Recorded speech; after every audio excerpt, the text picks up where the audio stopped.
groot verskil tussen 'n ego en 'n stem. 'n Ego herhaal en weergalm net wat dit hoor, sonder om iets nuuts of betekenisvol by te dra. Maar 'n stem dra 'n unieke, kragtige eie boodskap. Nou, ons as gelowiges is nie geroep om slegs egos te wees nie, maar om stemme te wees in die koninkryk wat die wêreld kan verander. Sien, deur die geego van die evangelie oor die loop van duisende jare, het elkeen van ons ook 'n unieke stem ontvang, 'n ontmoeting, 'n verhouding met die Here en sy Gees. En daai Gees gee ook vir elkeen van ons 'n unieke stem, en dit is ook 'n stem wat ons moet gebruik. Dink aan die woorde van Paulus in Romeine 10 vanaf vers 14. Hoe kan hulle hom dan aanroep as hulle nie tot geloof in hom gekom het nie? En hoe kan hulle in iemand glo van wie hulle nie gehoor het nie? En hoe kan hulle hoor sonder iemand wat dit verkondig? En hoe kan hulle dit verkondig as hulle nie gestuur word nie?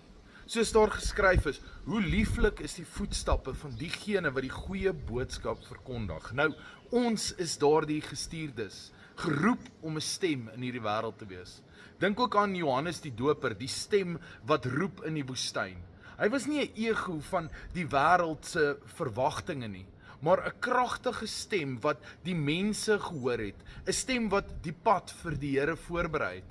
Ons moet ook so op ons eie unieke wyse, met ons eie unieke stemme, ons eie unieke boodskap oordra wat lewens kan verander.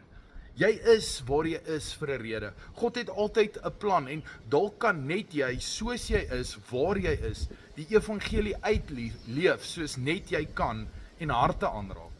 Die wêreld moet die boodskap hoor. Hulle moet weet dat Jesus is die weg, die waarheid en die lewe. Die vrede wat hulle soek is slegs by Jesus. Die vryheid waarna almal verlang word slegs in Jesus gevind. Ek het een keer gelees van 'n grafsteen waarop gestaan het: Everything I spent in life I have lost. Everything I gained in life I now give to someone else. The only thing that I take with me is that which I have given away. En dit het my net weer laat besef dat wat ons doen nooit so belangrik is soos hoe ons dit doen nie. Dis hoe ons die Here, die kerk en ander dien wat saak maak. Ons diens aan die Here, ons verkondiging moet gedryf word deur 'n opregte liefde en toewyding. Ons moet die evangelie deel omdat ons omgee. Ons moet die wêreld vertel van Jesus se liefde omdat ons werklik glo dat hy die enigste bron van ware vrede en vryheid is.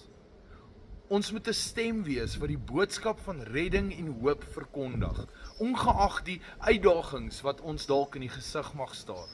Dit is tyd om jou stem weer te gebruik.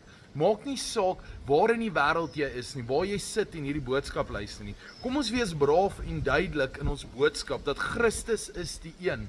Kom ons skyn sy lig in die duisternis. Kom ons wees die stem wat roep in die wildernis en dalk die weg voorberei vir ander om na die Here toe te kom. Tot 'n volgende keer.